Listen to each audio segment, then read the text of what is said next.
bonsoir, vous êtes sur TV5 Monde, bienvenue sur la planète de l'excellence et de l'art de vivre, NEC plus ultra. Cette semaine, mode, antiquité, gastronomie et médecine anti-âge vont, au fin fond d'un jardin anglais, tendre le cou à quelques idées reçues pour vous informer ou peut-être vous faire rêver. Sommaire. Deux chefs, 85 étoiles pour les 30 ans de ce palace. À ce congrès, pas de cure de jouvence, seulement la science pour mieux vieillir. Art islamique, les 1001 merveilles de la galerie Kevorkian. Je vous parlerai de l'Angleterre une autre fois. Pour le moment, direction Reims. Les célèbres crayères fêtent leurs 30 ans et pour l'occasion, le directeur Hervé Faure et le chef étoilé Philippe Mille ont préparé à l'intention de leurs fidèles clients et amis quelques jolies surprises. Aujourd'hui, on lève le voile. C'est gastronomique, ultra gastronomique évidemment. Pour fêter ses 30 ans, le domaine des Crayères n'a pas voulu se contenter seulement d'un champagne, même très bon. Il lance des menus partitions, un repas sans fausse note dirigé par Philippe Mille, le chef du restaurant, et un invité triplement étoilé, une émulation savoureuse. C'est une date anniversaire pour nous, cette maison a maintenant 30 ans. Ce lieu inspire l'envie, la créativité, les rencontres. Et on a imaginé avec Philippe Mille un événement autour de la gastronomie, parce que ce lieu a longtemps été un haut lieu de la gastronomie, près de 20 ans, 3 étoiles. Donc on s'est dit, voilà, cette adresse, c'est quand même la gastronomie, ce savoir-faire à la française. Partageons-le, fêtons-le, célébrons-le. Le château a été construit au début du XXe siècle. Des plats et un menu éphémère, mais quelque part ça laisse une trace. Ça laisse une trace forte parce que c'est des équipes qui se rencontrent. Nos équipes sont allées auprès des équipes de Jean-Georges Klein à Landsbourg et ont découvert une autre façon de travailler tel produit et tel produit. C'est un enrichissement absolument magnifique. C'est un autre niveau de luxe, mais qui fait que ce lieu prend de la profondeur. On ne s'y ennuie pas, on a envie d'y revenir. Et nos clients grandissent, sont émus au travers de ces expériences, et nous aussi. Et donc, c'est aussi un luxe que de pouvoir partager ces émotions. 6 chefs, 3 étoiles, ont accepté l'invitation du domaine. Donc c'est plusieurs mains. Donc on commence avec Jean-Georges Klein, mais on va continuer aussi toute cette histoire avec Monsieur Troisgros, puis pour la première fois avec son fils César aussi. Et puis on va continuer avec Gilles Goujon, Anne-Sophie Pic, merveilleuse qui vient aussi pour faire ce repas. Et puis on continuera au moment des champignons avec Monsieur Marcon, qui va nous faire exalter aussi tous ces champignons, ces morilles, ces cèpes. Et puis on va finir avec Monsieur Paseda, autour de la mer. Et puis en fin d'année, le repas majestueux autour des chefs qui ont traversé cette maison, qui ont un jour travaillé ici. Voilà, une année merveilleuse et riche en expérience, riche pour nous, parce qu'il va falloir qu'on étudie aussi tous leurs plats chez eux et puis les refaire ici, mais aussi pour le client, le plaisir de pouvoir avoir cette diversification de chefs et de pouvoir s'exprimer aussi autour de ces assiettes, de pouvoir goûter, plaisir des yeux et bien sûr de la langue et du palais. Les chefs se répartissent les plats. On invite le chef, c'est le chef qui choisit. Voilà, il y a 4 plats, il choisit une entrée, un poisson, une viande ou un dessert. Et puis nous, on s'adapte. Voilà. Là aujourd'hui, M. Klein, il a choisi de faire un petit tartare de langoustine, un tartare de langoustine en 2 versions. Hein, la version européenne et puis la version un peu exotique. Et puis nous, donc du coup, on a fait un poisson et une viande. Au domaine depuis 2010, le très talentueux Philippe Mille a déjà obtenu 2 étoiles. On se partage le menu, 4 plats, et puis nous on fait 2 plats, il fait 2 plats, mais autour du champagne. Nous on essaye aussi de mettre aussi les produits, les producteurs régionaux aussi en avant. Une cuisine alliant tradition et générosité. Montrer aussi tout le potentiel rémois, champenois qui peut être dans l'assiette et retrouver ce paysage justement dans l'assiette et le faire découvrir aux clients. Premier invité, Jean-Georges Klein, chef 3 étoiles installé dans les Vosges. Dès lors qu'on m'a dit qu'il y a un 80 avec Philippe Mille, c'est tout à fait évident qu'on accepte. C'est avec un grand plaisir que je suis venu ici pour pouvoir faire un 80 avec lui. Cet autodidacte propose une cuisine créative. Il a réalisé l'entrée et les desserts. 2 desserts. Un dessert, d'abord le fraise yuzu pistache et un deuxième betterave vanette. Voilà. Jean-Georges Klein travaille particulièrement la texture des plats. Et avec son expérience, sa vision de la pâtisserie, de la cuisine, va m'aiguiller, va me conseiller plus d'être comme ci, d'être comme ça. Et puis au final, c'est un travail à deux qu'on va aboutir sur une belle assiette. Ces chefs ont le goût du partage. On fait la qualité de cuisine, mais en même temps, on est une clientèle qui l'apprécie. Et pour apprécier une cuisine, c'est le moment de convivialité. Un moment de convivialité agrémenté de quelques bulles. En 30 ans, le domaine est devenu un temple de la gastronomie, pourvu que ça dure.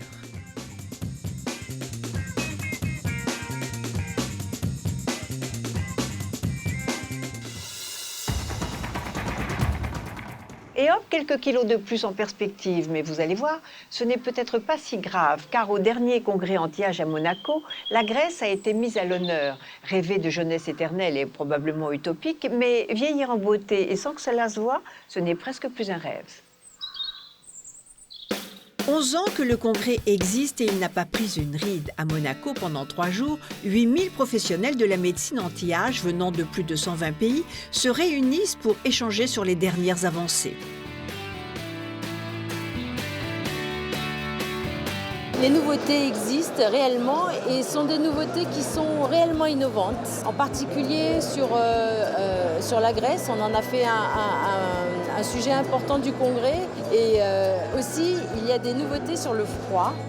Le froid pourrait remplacer le bistouri. La particularité de la cryolipolyse, c'est qu'en fait, elle constitue l'équivalent d'une petite liposuction. Donc il va éviter la chirurgie, car en fait, ça reproduit un phénomène qui est étonnant mais connu de longue date, qui est que sous l'effet d'une exposition au froid très particulière, la graisse peut disparaître, c'est-à-dire que les cellules graisseuses vont disparaître, elles se suicident, c'est ce qu'on appelle en médecine l'apoptose. L'apoptose, c'est la mort naturelle d'une cellule, et les cellules graisseuses, normalement, ne s'éliminent pas, comme nos neurones. Et là, sous l'effet du froid, elles vont le faire. Il faut un médecin pour la pratiquer, mais c'est un traitement qui est intéressant parce qu'il n'y a pas de suite importante. On peut reprendre l'activité professionnelle le jour même et il y a des résultats comme évident, à condition bien sûr de bien respecter les indications précises. Autre nouveauté, un appareil utilisant des ultrasons pour raffermir la peau. C'est une technique qui a un effet tenseur sur le contour du visage, sur l'ovale, éventuellement sur la paupière lorsque celle-ci tombe et on sait que c'est très fréquent. Et en fait, c'est à base d'ultrasons. Alors pourquoi ultrasons? Les ultrasons vont très profondément, beaucoup plus que les lasers. Et on peut, en faisant concentrer les rayons d'ultrasons en un point précis, en profondeur, avoir un effet thermique très puissant qui va provoquer une contraction des tissus. Et là, en fait, l'idée, c'est de le faire sur des profondeurs de 4 mm et demi, 3 mm, ce qui correspond aux couches les plus profondes de la peau. En fait, quand on a un relâchement du visage, c'est justement à ce niveau-là que la peau se relâche. Cette année, la tendance est à la combinaison de plusieurs techniques pour un résultat plus naturel et, si possible, sans opération. Ce symposium est marqué par l'arrivée effectivement de produits qui sont plus adaptés à la correction de la bouche, des lèvres, en les réhydratant, en les modulant, sans pour autant les déformer. On a des produits, des acides hyaluroniques, qui ont une qualité qui va être double. Tout d'abord, ils sont mélangés à de l'anesthésie locale. Ce qui fait que plus de praticiens injectera et plus la zone va s'endormir et moins la patiente sentira ce que l'on fait. Ce qui nous permet à nous, praticiens, d'être plus précis. Des traitements qui restent des actes médicaux, quand même. Derrière chaque produit, il y a un médecin, évidemment. Alors c'est également l'importance de l'éducation des médecins, des formations. Ce que nous faisons tous aujourd'hui, les orateurs dans ce type de congrès, où nous formons nos confrères, nous leur donnons un petit peu tous les détails et les précisions pour injecter mieux. Et ces produits permettent de retarder l'âge des premiers liftings et ça, c'est un plus. Il y a toutes sortes effectivement de dispositifs médicaux qui nous permettent aujourd'hui d'agir, on va dire, en attendant de faire peut-être le geste chirurgical. Il n'est pas rare aujourd'hui d'avoir des patientes de 45, 50 ans qui viennent nous voir pour des gestes chirurgicaux et c'est encore trop tôt, alors qu'autrefois on avait tendance à leur proposer la chirurgie. Aujourd'hui on leur dit mais écoutez, c'est trop tôt. Est-ce que ces soins allègent le geste chirurgical? Le geste chirurgical, dès le moment qu'on doit le faire, on ne peut pas dire qu'il a été facilité du fait d'autres traitements préalables. Par contre, on peut voir certains effets de ces traitements lorsqu'on opère. La star du salon, la lipo-injection. La lipo-injection consiste à prélever de la graisse sur une patiente et lui injecter pour donner du volume à son visage. Je pense que la meilleure solution aujourd'hui, avec les techniques que nous avons, est d'utiliser de la graisse très concentrée. Vraiment très concentrée. Vous en injectez un peu sous la peau et elle devient beaucoup plus ferme. Les kilos en trop peuvent donc servir. On sait depuis une dizaine d'années qu'à l'intérieur du tissu graisseux, il y a des cellules régénératives, des cellules souches et que celles qui sont actives. Pour vous donner une idée, avec 120 grammes de graisse, on va récupérer 50 millions de cellules. Et dans ces 50 millions de cellules, il y a entre 3 et 5% de cellules souches qu'on peut séparer et qu'on peut cultiver et qu'on peut transformer. Mais dans l'état actuel, on est plutôt dans de l'utilisation immédiate en autologue, c'est-à-dire on prépare le produit, on l'utilise tout de suite et c'est votre graisse qui vous donne le produit pour vous. Pour le moment, on ne les sépare pas. Mais il y a beaucoup de projets de recherche en cours pour dire, à partir du tissu graisseux, on peut séparer les cellules souches, et ces cellules souches, on peut les transformer. C'est-à-dire, on va en faire de l'os, on va en faire du cartilage, on va en faire des vaisseaux. Donc on rentre dans une notion qui est la médecine et la chirurgie régénérative, et peut-être demain, ça sera le traitement de l'arthrose. Vous voyez, de l'arthrose du genou, c'est des cellules qui vont permettre de refabriquer du tissu nouveau. Le corps a la capacité de s'auto-guérir. On a des choses simples qui sont ce qu'on appelle le PRP. Le PRP, c'est le plasma riche en plaquettes. On prend du sang, on récupère les plaquettes. Les plaquettes sont le produit qui permet la cicatrisation. C'est le starter de la cicatrisation. Donc ça, c'est quelque chose qui est simple. C'est des kits qui sont sur le marché et qui sont maintenant largement utilisés dans le vieillissement et largement utilisés chez les sportifs. La médecine régénérative pourrait révolutionner le traitement médical. Progrès scientifique, vieillissement de la population, le marché de l'esthétique et de l'anti-âge est en plein essor. Il a progressé de 10% en 2012. On veut vieillir belle. Oui. Ça veut dire que l'âge apparaîtra toujours, mais avec une certaine harmonie, quelque chose de plus doux, de plus joli. Les joues moins creuses, les yeux moins raidés. On a tout envie de ça, et tous d'ailleurs. Les hommes aussi sont séduits. Ils sont 15% environ à avoir recours à la chirurgie, contre 5% seulement il y a 20 ans. La cure de jouvence n'existe pas, mais il est possible de bien vieillir. Ceux qui ont la passion du beau et de l'Orient vont être heureux, car je les emmène voir 1001 merveilles à la galerie Kevorkian. 3 générations d'antiquaires se sont succédées ici. Après avoir fui la Turquie, Karnid Kevorkian ouvre en 1923 la première galerie consacrée à l'art islamique. 40 ans plus tard, sa fille Anne-Marie prend le relais. En 2006, c'est sa petite fille qui rejoint les lieux. Corinne possède un diplôme de muséologie à l'école du Louvre.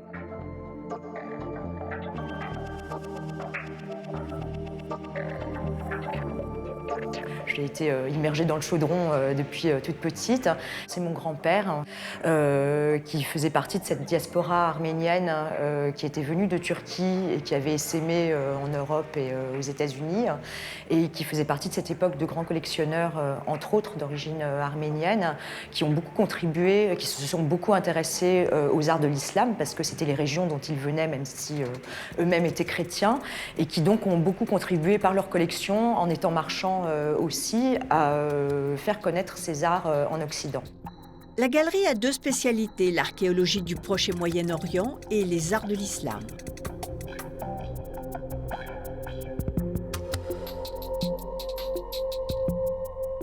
Je trouve que c'est une civilisation et des arts qui sont absolument passionnants parce qu'il y a une approche qui est totalement différente de l'art occidental, de la tradition de la Renaissance et en amont gréco-romaine.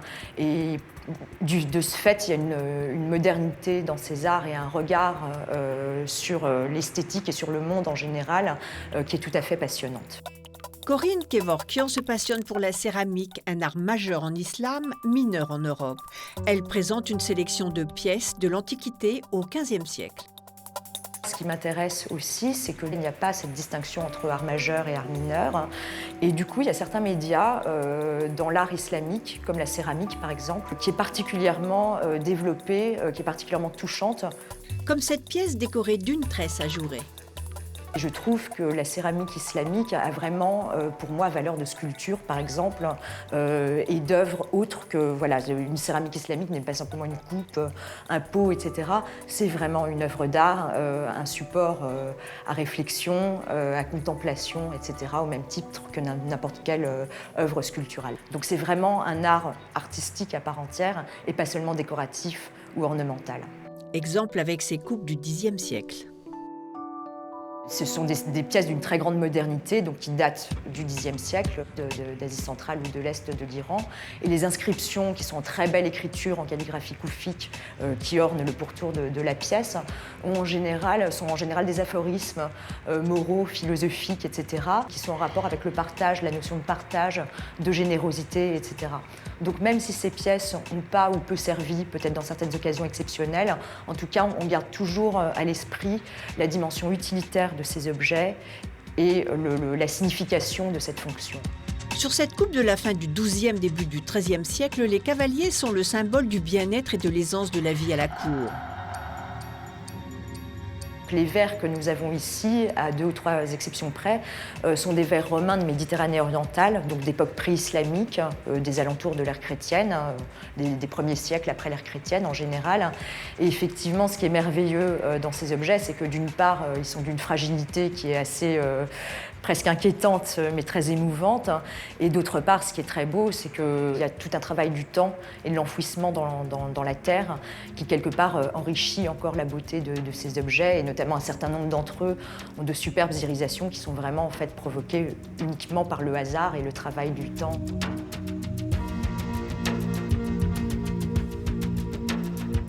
Ces pièces fabriquées il y a plusieurs centaines d'années témoignent de la richesse de civilisations passées. Difficile parfois de s'en séparer.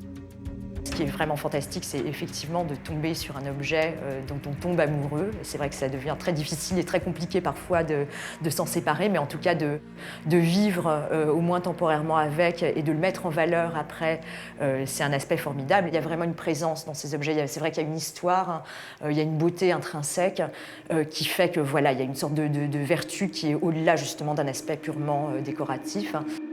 Corinne Kevorkian participe à la Biennale des Antiquaires depuis 2006. Les rencontres qu'on fait avec les gens aussi sont absolument passionnantes. Et c'est vrai que parfois, certains objets, on est très content de les vendre à certaines personnes plutôt qu'à d'autres parce qu'on sait qu'ils vont continuer à avoir une histoire heureuse dans certaines collections. Comme la pièce achetée par le Louvre à Abu Dhabi. C'était une princesse, ce qu'on appelle une princesse de Bactriane en fait, qui est plutôt a priori la représentation d'une divinité d'ailleurs. Situé dans la capitale des Émirats arabes unis, ce musée doit ouvrir en 2016. Et c'est vrai que c'est merveilleux de savoir que voilà, elle continue son histoire dans un musée qui va avoir une dimension internationale, que ça deviendra certainement une pièce iconique de ce musée. Une pièce mystérieuse car on ne connaît pas l'identité précise de la princesse. Mais finalement, cette culture de la Bactriane de la fin du 3e millénaire avant Jésus-Christ, qu'on appelle aussi la civilisation de l'Oxus, est une culture qui est extrêmement méconnue. L'antiquaire est aussi un éclaireur. Participer quelque part à la connaissance de cette culture à travers un objet aussi merveilleux, c'est extrêmement gratifiant. La connaissance des arts de l'islam ne cesse de progresser en France. Depuis septembre dernier, le Louvre leur consacre même un département entier.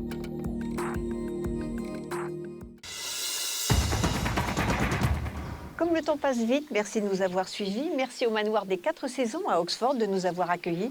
Je vous retrouve la semaine prochaine. Au revoir.